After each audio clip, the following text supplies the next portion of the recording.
Hi, it's Margaret, and today I am going to clean up this bed here. There is not a whole lot to do in this section, but the way I see it, I have quite a lot of beds to clean up, and a little bit at a time is how I want to do it, instead of doing one big marathon run over an entire day. I thought I would start here. In some cases, there's really not much to do. Look at these gorgeous zinnias here. This is Zahara Raspberry. I'll put the name on the screen. I can't remember the whole name. And these are gorgeous. I really, really like them. So they're a short zinnia, so they're perfect for the landscape. And nothing needs to be done there. No deadheading, no anything. They're beautiful. And here we come to some Nicotiana. I think I have here a Nicotiana mix. And there's ones here that I absolutely need to deadhead. They're basically all spent. I see a bloom here. These are the green ones, and I love them. These are gorgeous. So beautiful. Anyhow, I am going to be deadheading those, and in fact, I'm going to try to save some seed. I'm not sure how much Nicotiana cross-pollinate, but I figure I'll save some seeds and see what happens.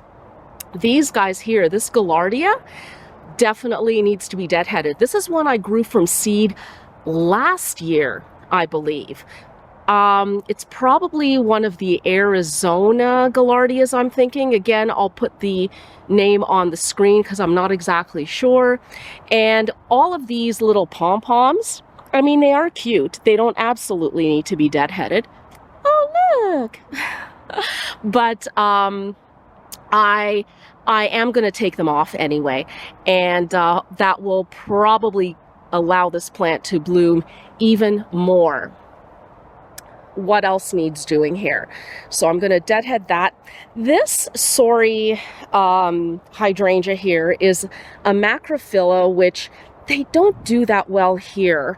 You can see that the interior leaves are green, but the exterior leaves are very chlorotic. I have fed it a few times over the season. I really like it. I don't want to get rid of it. Every year it gets a little bit better. And this is, I think, the 4th year. So you can imagine how horrible it was in the beginning. I actually did nothing to it in the beginning. And I just thought, let it settle in, see what it does, and go from there. Last year, I think I started adding a little bit of extra fertilizer, some organic fertilizer to it, 2 or 3 times during the season. And it started to do better. So I'm going to let it be, even though it does look a little bit funky. Here, look at that. Oh, some blooms, and then some blooms that aren't doing so hot. I think I will actually be cutting these off, and I'm wondering if I should get rid of some. I may get rid of some of these leaves as well. Oh, look at this.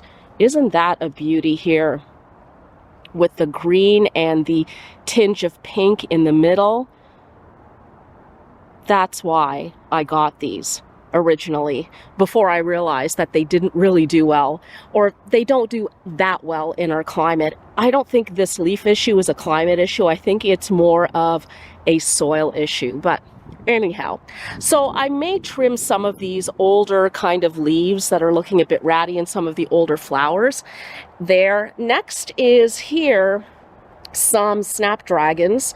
Some of these have gone to seed. I see kind of a grass or something sticking out of here. That has to come out. Then up here, I think I do need to deadhead a few of the celosia. This is just a celosia mix that I put in. So that will have to be deadheaded. Then we come here and we have a bunch of feverfew that is still blooming, but as you can see, there's a whole bunch in there that needs deadheading as well as up here. And the dianthus as well. That needs a bit of deadheading. And I think that should more or less be good for this. Oh, no, it's not good actually. Way up here. So over here, I have a few dahlias, and these also need deadheading. So like this, and then here, like this. This is a spent bloom here. This is not a spent bloom. See how it's kind of round with a flat end? That's a bud that's going to bloom. Now, since I'm here, I'm going to point out this guy here. This is a new plant that I have in the garden. It is a cardinal flower, a lobelia, a perennial lobelia, and it is called Starship Blue. Now, when I purchased it, I kind of didn't look at the zone that this was good for. It was purchased at a local nursery. I just assumed it was hardy. It was in the perennial section, and it may very well be hardy, but it is a zone 6 perennial, and I'm in zone 5B. Having said that, I do have at least 3 things in the garden that are zone 6 that have survived for 1 or more winters. So I am crossing my fingers that this is one of them, because I really, really like it. And while I don't see any bees on it right now, I have seen a lot of bee activity on it. So that's definitely a big plus. What I'm thinking of doing with this one actually is, in the fall, I am going to cut down the spent blooms. Right now, I don't think I'm going to do that. I'm just going to leave it because it is kind of still blooming and it is its first year. I sort of don't want to cut anything back. I want to let, you know, as much photosynthesis happen as possible. Maybe when all of the blooms are done, I'll cut off the stalks, but right now I'm just going to let it go.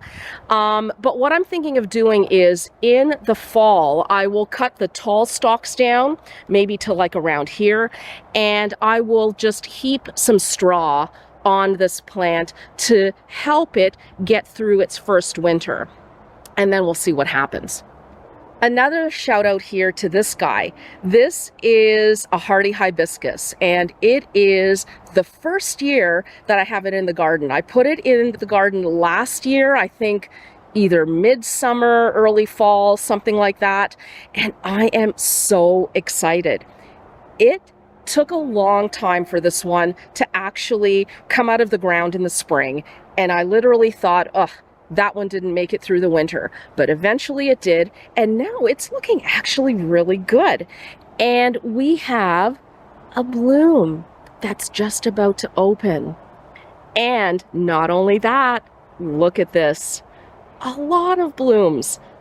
Oh, so exciting. And look at the leaves too.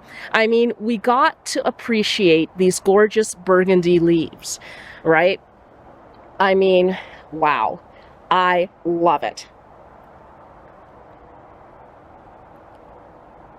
Okay, so now let's stop admiring and let's get to work, because it's easy to get caught up and just keep looking at stuff and not actually do anything. So, oh, there's a wasp on the celosia there. I am not really a person that can identify insects easily, but that looks like an interesting one.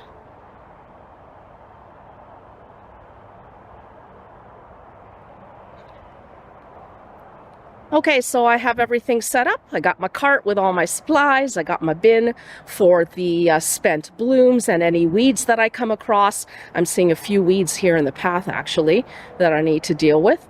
And, well, there's a calendula here that I let flower, but I am going to take out because these things self-seed like crazy. So I am enjoying it. I have enjoyed it, but I think it's time for it to go now. And, yeah. So I am going to get started.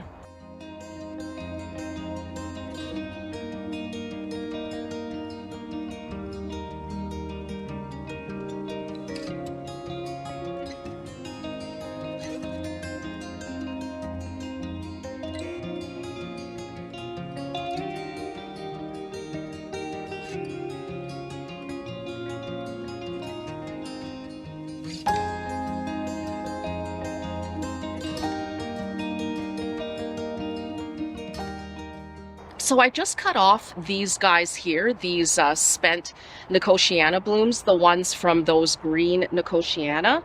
And if I take this off, I should have brought a bowl or something out here with me, and I just turn this upside down, look at all those seeds, right?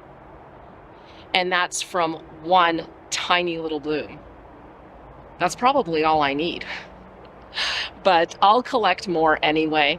Probably all the ones from this one here. I'm not sure how readily Nicotiana self-seed because I've only been growing them in my garden for a couple of years. So far I haven't seen any seedlings, but that doesn't mean that they're not going to start showing up. So I got this. I don't know, there's probably, I would say 500 or more seeds in my hand right now. Most likely more. I'm thinking maybe even close to 1,000. I think I'm good on this green Nicotiana seeds.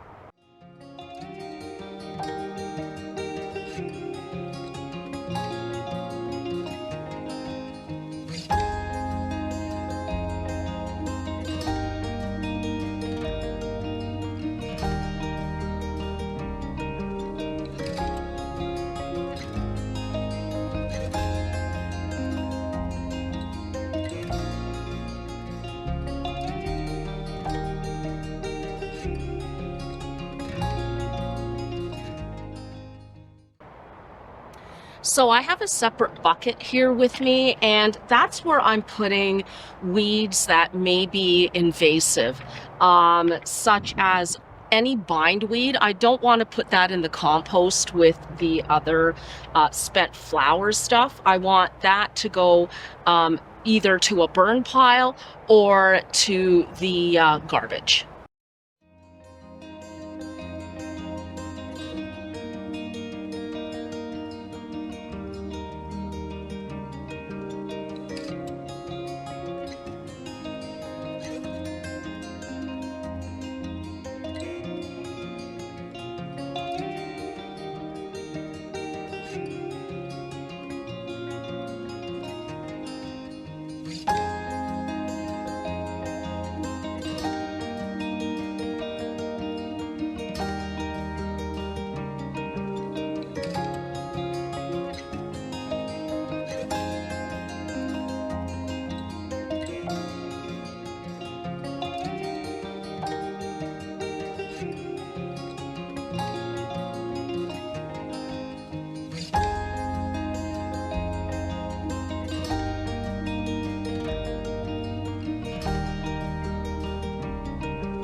So now I'm getting to the dianthus here, and I am going to be getting rid of these seed pods, but once again, I think I might be saving some seed. I really, really like this.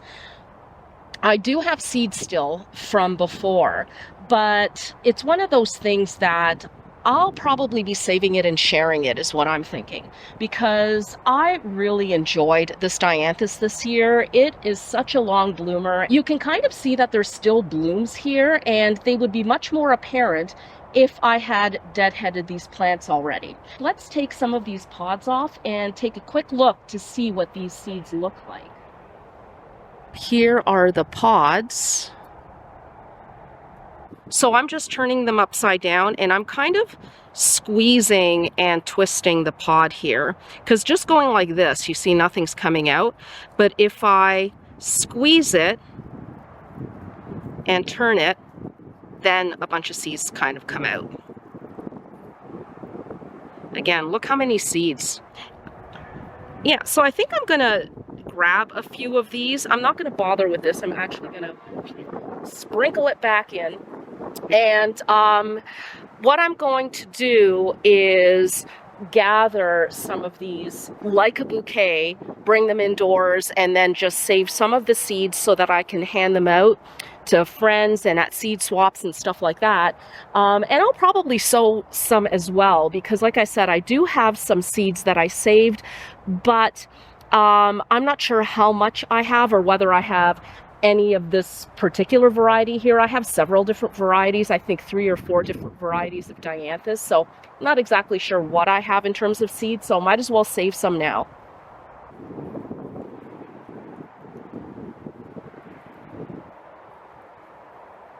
So there's my little seed bouquet. I'm going to bring this inside, and then I am just going to finish deadheading the rest of the dianthus.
I am done this area in terms of the deadheading and weeding, and it's looking pretty good. I'm quite happy with that.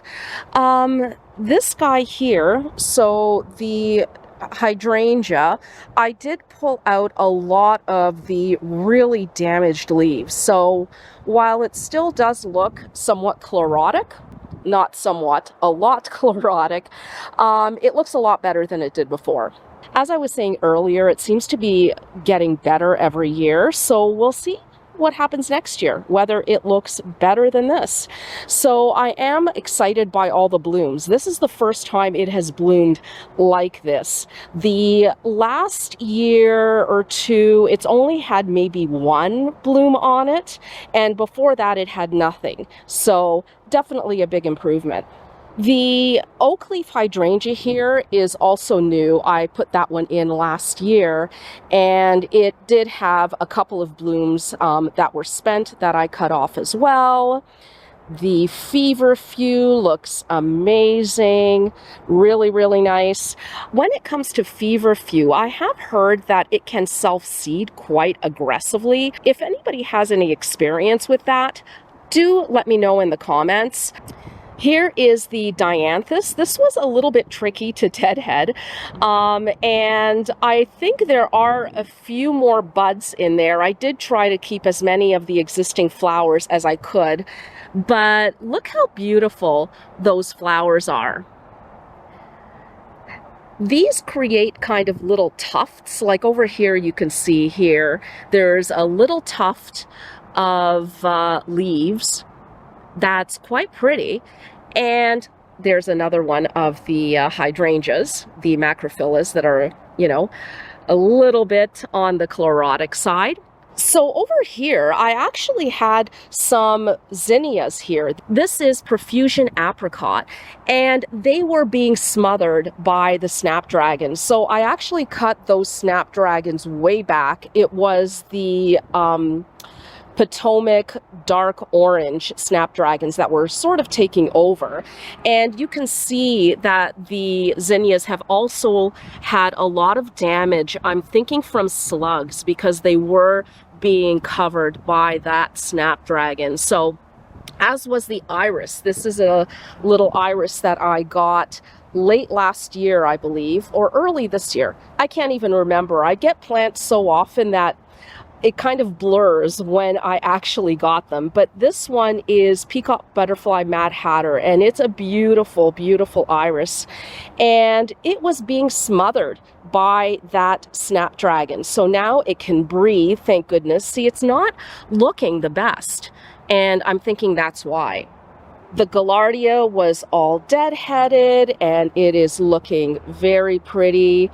And the Nicotiana was also deadheaded, and I did keep any that had blooms right near the top. And last but not least are the dahlias, and those I just basically took off all of the spent blooms, and yeah, there's a lot more to go on these. So that's about it for now. I think I may actually mulch this area a little bit later today and just get that done, as I said, a little bit at a time instead of breaking my back and trying to get everything done in one day. So if I just mulch this one area, I'm thinking it should only take maybe, I don't know, less than an hour, I would think, because I have the mulch right here. My husband dumped a bunch of mulch right there. So that shouldn't take too long. A few wheelbarrows and I should be done. And that'll be about it. So thank you so much for joining me today, and we will see you next time. Bye.